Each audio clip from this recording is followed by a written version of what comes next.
New India presents Villains of the Partition of India and How They Died. Cyril Radcliffe.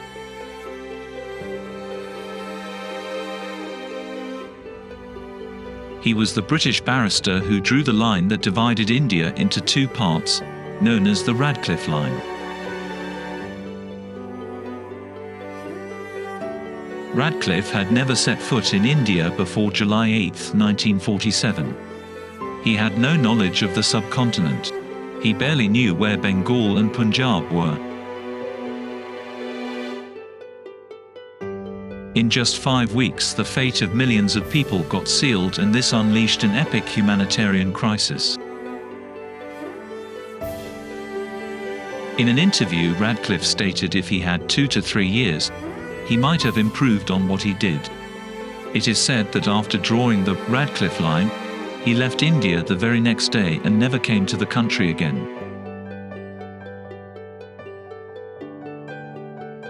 30 years after the partition, Radcliffe died at his home in April 1977 in Britain.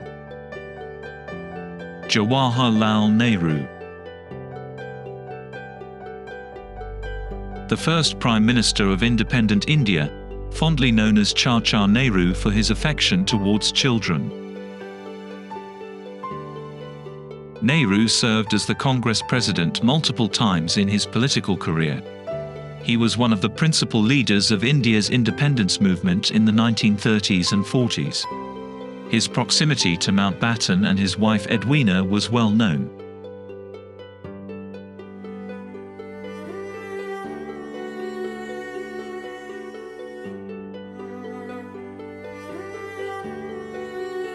It is said Nehru envisioned a united India where religion played a minimal role. He was against the partition of India, but hardly put up any resistance to Mountbatten's proposal to partition India. It is believed Nehru was power-hungry and very eager to become the first PM of India, which made him accept the partition of India so easily. Nehru died of a heart attack in the afternoon of the 27th of May 1964, at the age of 74, at Trimurti Bhawan in New Delhi. Mohammed Ali Jinnah. This clean-shaved, whiskey-drinking, impeccably dressed and hardly religious man brought the Muslim League and Congress together with the Lucknow Pact in 1916. He rarely visited a mosque and advocated Hindu-Muslim unity to gain independence from the British.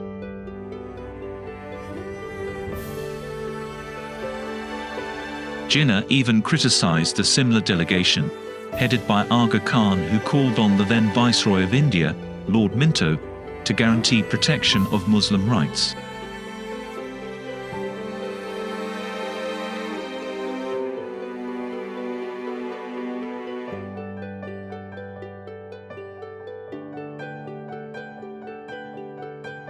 What changed him? Gandhi had arrived. Gandhi's satyagraha and support to the Khilafat movement was disapproved by Jinnah. Jinnah disliked the religious angle Gandhi brought to the independence struggle. He supported constitutional means to achieve independence. Seeing the rising stature of Gandhi in Indian politics, and Congress's endorsement of Gandhi, Jinnah resigned from the party but maintained his positions in the Muslim League. After this, Jinnah went into exile in England. While in exile, he was elected president of the Muslim League. Muslims of Bombay elected him as their representative to the Central Legislative Assembly. Provincial elections were held in British India in the winter of 1936-37 as mandated by the Government of India Act 1935. Congress emerged winner in 8 provinces. Muslim League failed to form the government anywhere. This shattered Jinnah. The 1937 elections result and the influence of Iqbal radicalized Jinnah. His ideas, his speeches, his attire became Islamic and more reflective of his Muslim identity. In 1940, Jinnah expressed his preference for implementing Iqbal's vision for an Islamic Pakistan. Rest is history. Jinnah died on the 11th of September 1948, just 1 year after the creation of Pakistan. The story of Jinnah's death epitomizes irony and tragedy. Jinnah's health was deteriorating. He was suffering from TB, lung cancer, pneumonia. A decision was made to move him from Quetta to Karachi, where health facilities were better. The creator of Pakistan arrived at the Karachi Moripur airport at 4:15 p.m. on September 11, 1948. There was no one at airport to receive him. An ambulance with a stretcher and a Cadillac car were present at the airport to transport Jinnah and his sister Fatima to his residence. Jinnah, on a stretcher, was placed inside the ambulance. When the journey started, Fatima noticed the route from the airport to the quaid-i-Azam's residence had not been cleared.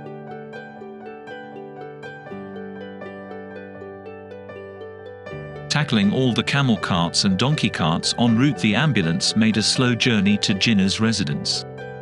And then suddenly the ambulance broke down. It is reported the driver said they have run out of petrol. The ambulance had come to a halt in the middle of the Karachi refugee colony.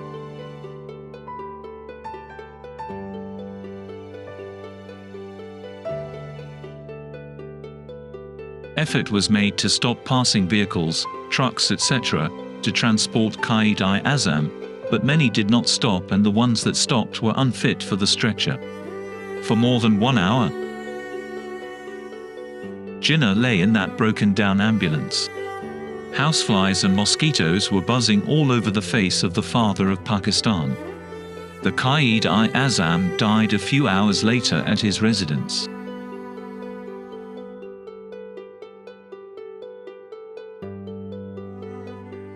Louis Francis Albert Victor Nicholas Mountbatten.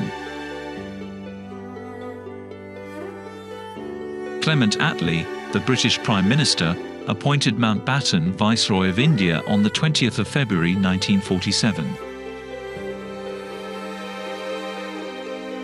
His job was to oversee the transition of British India to independence no later than the 30th of June 1948.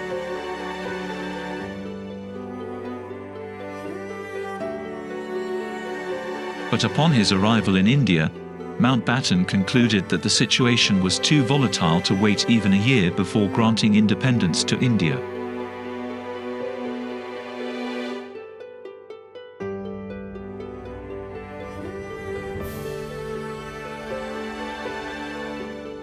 It was Mountbatten's assessment that a united India was unachievable. Partition is the only way to transfer control of India to the Indians.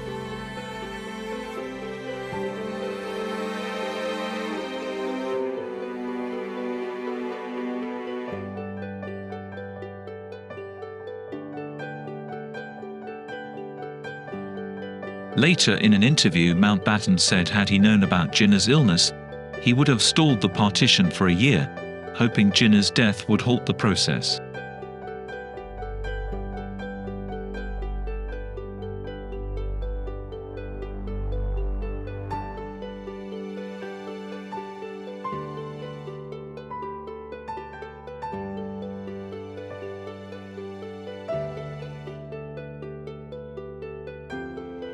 Mountbatten had until the 30th of June 1948 to grant independence to India, but instead partitioned India 1 year earlier, and remained in New Delhi for the next 10 months, serving as the first Governor-General of an independent India until June 1948.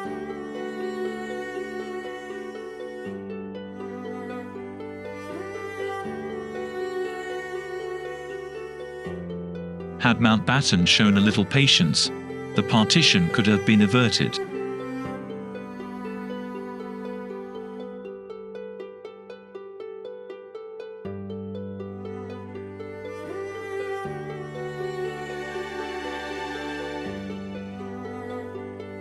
Mountbatten was blown up by a bomb planted on his boat by Irish terrorists on August 27, 1979.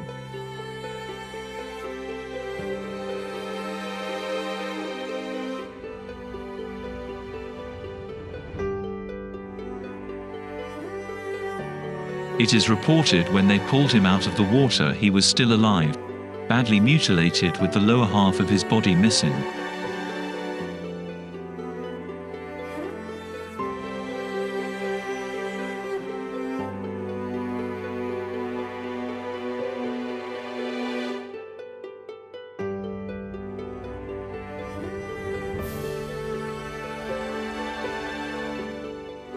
Mahatma Gandhi.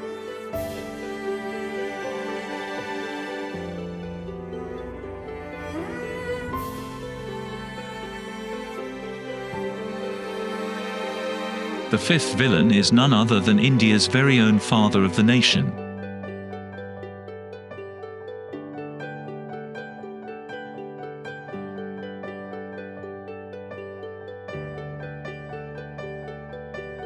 Gandhi held meetings with Jinnah to convince him to drop the demand for Pakistan.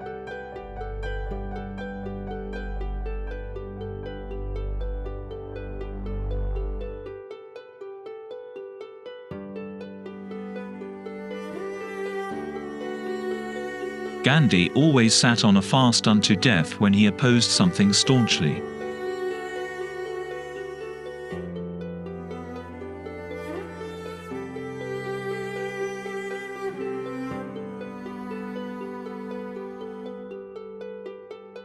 Gandhi never sat on a fast unto death to oppose the partition.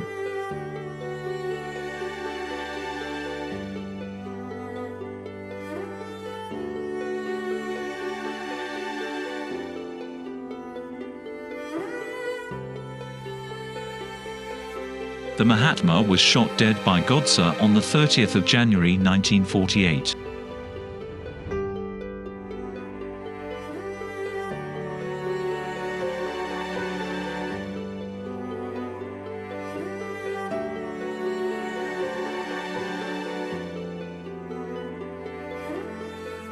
Nehru and Jinnah could not drop their egos. Radcliffe had no clue. Mountbatten's assessment of the situation was incorrect. Gandhi did not show the wisdom he was known for, and they all failed to anticipate the death and destruction the partition would cause.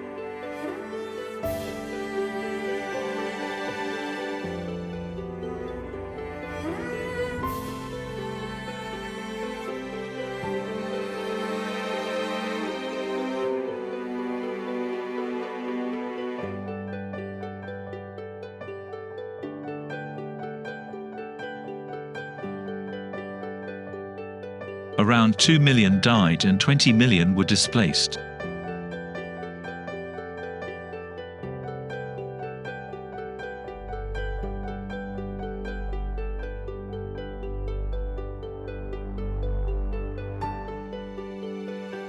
Around 75,000 to 100,000 women were kidnapped and raped.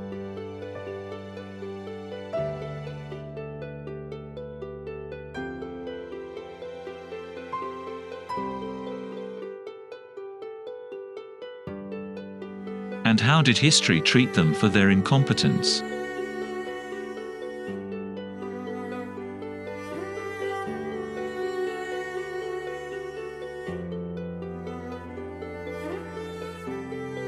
Nehru became PM.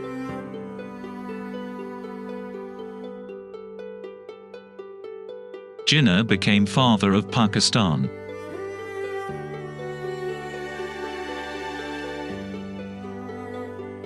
Mountbatten continued to occupy high offices. Gandhi became father of India.